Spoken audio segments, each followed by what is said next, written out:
biar semangat. Jadi ini tuh bukan wacana lagi, bukan janji-janji. Dananya udah beneran resmi disahkan. Yuk kita lihat buktinya.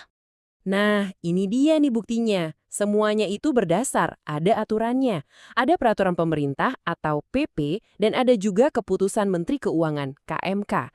Jadi, dua dokumen inilah yang jadi landasan hukumnya. Udah diumumin juga lewat siaran pers resmi. Jadi jelas ya, ini bukan sekedar janji. Payung hukumnya udah kuat banget. Sekarang catat tanggal penting ini, 27 Desember 2025. Di tanggal inilah uangnya secara resmi ditransfer dari pemerintah pusat ke kas daerah. Ini langkah yang krusial banget loh. Kenapa? Karena artinya sekarang bolanya udah ada di tangan pemerintah daerah masing-masing.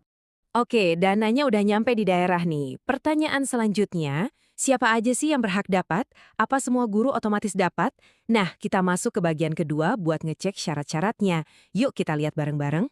Nah, ini dia nih semacam checklistnya. Coba kita periksa satu-satu ya.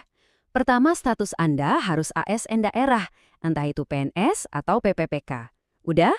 Oke. Kedua, wajib punya sertifikat pendidik yang masih berlaku. Ketiga, nah ini poin penting, Anda tidak sedang menerima tunjangan kinerja atau TPP dari Pemda. Keempat, data Anda di sistem Dapodik harus valid dan terverifikasi. Dan yang terakhir, nama Anda harus resmi diusulkan oleh Pemda. Kalau kelima poin ini udah centang semua, harusnya sih nama Anda aman ada di daftar penerima. Oke, anggaplah syarat-syarat tadi udah terpenuhi semua. Sekarang kita masuk ke bagian ketiga. Kita bakal ngikutin perjalanan uangnya dari kas negara sampai akhirnya bisa mendarat dengan selamat di rekening kita. Kayak apa sih prosesnya? Biar gampang, kita bayangin aja ini kayak proses ngirim paket, oke? Langkah pertama, paket uangnya dikirim dari gudang pusat Jakarta ke cabang-cabang daerah atau yang disebut kas daerah. Nah, pas nyampe di daerah, petugas cabang, yaitu Pemda, harus ngecek satu-satu alamat penerimanya. Pakai apa? Pakai data Dapodik. Kalau semua alamat udah valid, baru deh Pemda ngeluarin surat perintah kirim, namanya SP2D. Kalau surat ini udah keluar, barulah kurirnya, yaitu bank, bisa nganterin paketnya langsung ke depan pintu, maksudnya ke rekening Anda. Tapi, kita semua tahu lah ya, nggak semua paket itu datang tepat waktu. Kadang ada aja yang telat. Nah, ini yang membawa kita ke bagian keempat, bagian yang mungkin paling ditunggu-tunggu jawabannya oleh banyak dari kita. Kenapa sih bisa telat?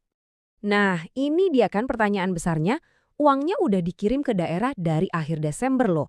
Tapi kok udah masuk pertengahan Januari masih banyak yang nanya, duitku mana kok belum cair? Kenapa bisa begitu? Ternyata ada beberapa biang kerok utama nih. Pertama, urusan administrasi. Tiap Pemda itu harus bikin aturan lokalnya dulu, terus